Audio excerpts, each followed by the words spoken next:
Hello everyone, আসসালামু আলাইকুম। Welcome back to my channel Swapna cooking and blog চ্যানেলে আপনাদেরকে স্বাগতম। আশা করি যে যেখান থেকে আমার এই ভিডিওটা দেখছেন সকলেই অনেক ভালো আছেন। আলহামদুলিল্লাহ, আমি অনেক ভালো আছি। আবারও চলে আসলাম আপনাদের সাথে একটা নাস্তা রেসিপি শেয়ার করার জন্য। আর রেসিপিটা হচ্ছে চিকেন আলুর পোরবড়া সিঙ্গার রেসিপি, যেটা কিনা হবে ছোটো বড়দের মুখরোচক একটা নাস্তা। আর এটা আমি কিভাবে তৈরি করেছি সেটা যদি দেখতে চান তাহলে আমার সম্পূর্ণ ভিডিওটাই দেখতে হবে। সকলের কাছেই অনুরোধ, ভিডিওটা স্কিপ না করে দেখে নেবেন। তো প্রথমে আমি এখানে 250 গ্রামের মতো ময়দা নিয়ে নিলাম।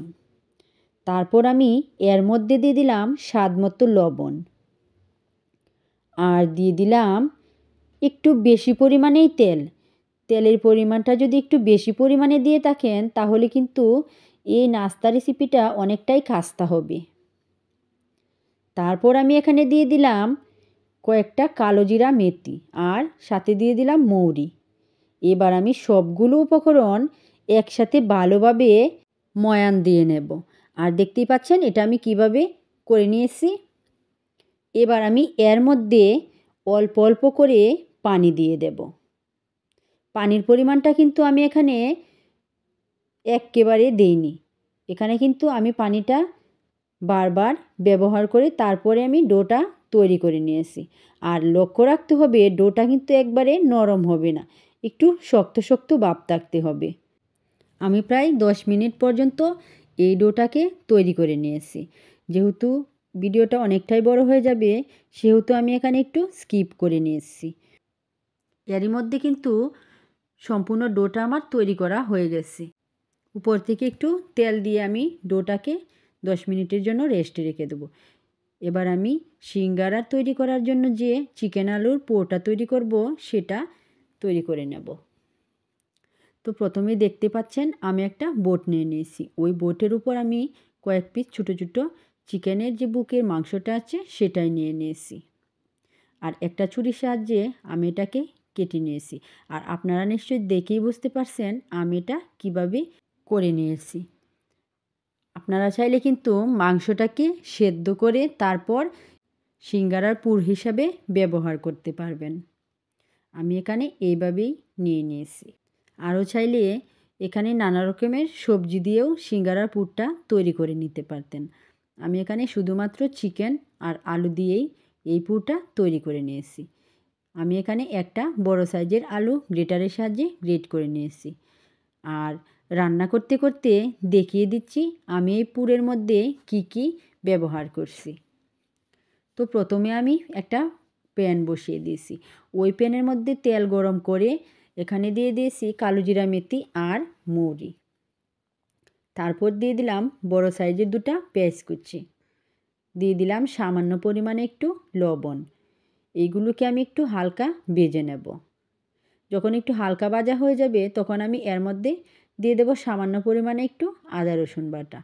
আদা রসুন বাটাটাকেও আমি একটু হালকা ভেজে নেব যাতে করে এটার কাঁচা গন্ধটা চলে যায়। তারপর আমি এর মধ্যে দিয়ে দিলাম সামান্য পরিমাণে একটু পানি, যাতে করে মশলাটা দেওয়ার পর মশলাটা পুড়ে না যায়। দিয়ে দিলাম সামান্য পরিমাণে একটু মরিচের গুঁড়া, আর দিয়ে দিলাম সামান্য পরিমাণে একটু হলুদের গুঁড়া, আর দিয়ে দিলাম সামান্য পরিমাণে এখানে একটু জিরের গুঁড়া। তার সাথে দিয়ে দিলাম সামান্য পরিমাণে একটু ধনিয়া গুঁড়া। এবার আমি মশলাটাকে ভালোভাবে নাড়িয়ে চাড়িয়ে একটু কষিয়ে নেব। যে কোনো মশলাই কিন্তু একটু যদি ভালোভাবে কষানো যায় তাহলে কিন্তু খাবারের টেস্টটা একটু দ্বিগুণ বেড়ে যায়। দেখতেই পাচ্ছেন মশলাটা যখন আমি একটু হালকা ভেজে নিয়েছি তারপর আমি এর মধ্যে দিয়ে দিলাম আর একটু সামান্য পরিমাণে পানি। পানিটা দেওয়ার পর এখানে দিয়ে দেব গ্রেট করা আলু, আর দিয়ে দেব মাংসটা। এবার আমি ভালোভাবে একটা প্যাঁচুলা দিয়ে এটাকে মশলার সাথে মিশিয়ে নেব। আমার প্রিয় আপু ও ভাইয়ারা, জানি আমি আমার এই ভিডিওটা একটু বড় হয়ে গেছে, তো সকলের কাছে আমার অনুরোধ আপনারা একটু ধৈর্য সহকারে আমার এই ভিডিওটা দেখে নেবেন।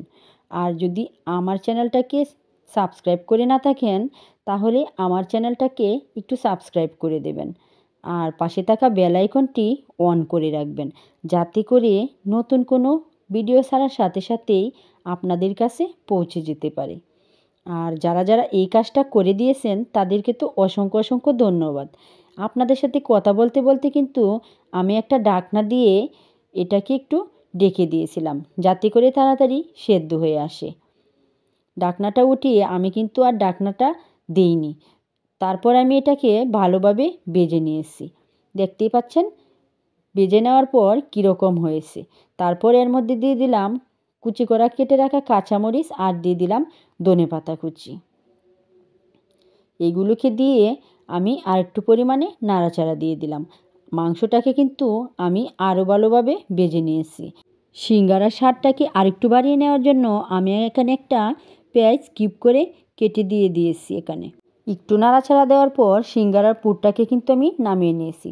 সিঙ্গারা তৈরি করার জন্য যে ডোটা আমি তৈরি করে রেখেছিলাম সেখান থেকে আমি একটা লেচি কেটে নিয়েছি। আর এখানে আমি একটা রুটি বেলে নেব। আপনারা দেখে নিশ্চয়ই বুঝতে পারছেন এই রুটির মধ্যে কিন্তু আমি কোনো প্রকার ময়দা ব্যবহার করছি না। দেখে নিশ্চয়ই বুঝতে পারছেন রুটিটা আমি কীভাবে তৈরি করে নিয়েছি। এবার একটা ছুরির সাহায্যে রুটিটাকে আমি মাঝ বরাবর কেটে নেব। কেটে আমি অর্ধেকটা বরাবর সাইড নিয়ে নেব। আপনারা দেখতে থাকুন আমি এটা কীভাবে তৈরি করছি। একটা সাইড কিন্তু আরেকটা সাইডের উপর দিয়ে সামান্য পরিমাণ পানি লাগিয়ে দিয়েছি, যাতে করে এটা সহজেই জোড়া লেগে যায়। তারপর আমি হাতের মুঠির ভিতরে নিয়ে আমি এখানে দিয়ে দেব চিকেন আলুর পুর। যেহেতু সিঙ্গারার সাইজগুলো আমি একটু ছোটো করে বানাচ্ছি, সেহেতু আমি এখানে 1 চামচ পুর ব্যবহার করেছি। আপনারা চাইলে এখানে ছোটো বড়ো করে নিতে পারেন। তারপর আমি এটাকে এই সাইড দিয়ে মিশিয়ে দিচ্ছি। তারপর একটা সাইড এনে এই সাইড দিয়ে লাগিয়ে দিয়েছি। এই তো আমার সিঙ্গারা তৈরি করা হয়ে গেল। আপনারা দেখে নিশ্চয়ই বুঝতে পারছেন আমি এটা কীভাবে তৈরি করে নিয়েছি। সেম প্রসেসে কিন্তু আমি এখানে আরেকটা সিঙ্গারা তৈরি করে আপনাদেরকে দেখিয়ে দিচ্ছি।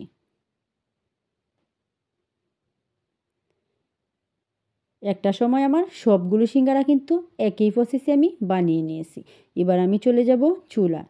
চুলায় আমি আগে থেকেই একটু তেল গরম করে রেখেছিলাম। ওই তেলের মধ্যে আমি সিঙ্গারাগুলো দিয়ে দিয়েছি। তারপর উলটপালট করে ভেজে আমি সিঙ্গারাগুলোকে উঠিয়ে নিয়েছি। তৈরি হয়ে গেল আমার চিকেন আলুর পুর ভরা সিঙ্গারা রেসিপি। আপনাদের কাছে কেমন লাগলো আমাকে একটা কমেন্টস করে জানাবেন। আর যদি ভিডিওটা ভালো লাগে তাহলে লাইক, কমেন্ট, শেয়ার করে দিবেন। আর আমার চ্যানেলটাকে সাবস্ক্রাইব করে দিয়ে আমার পাশে থাকবেন।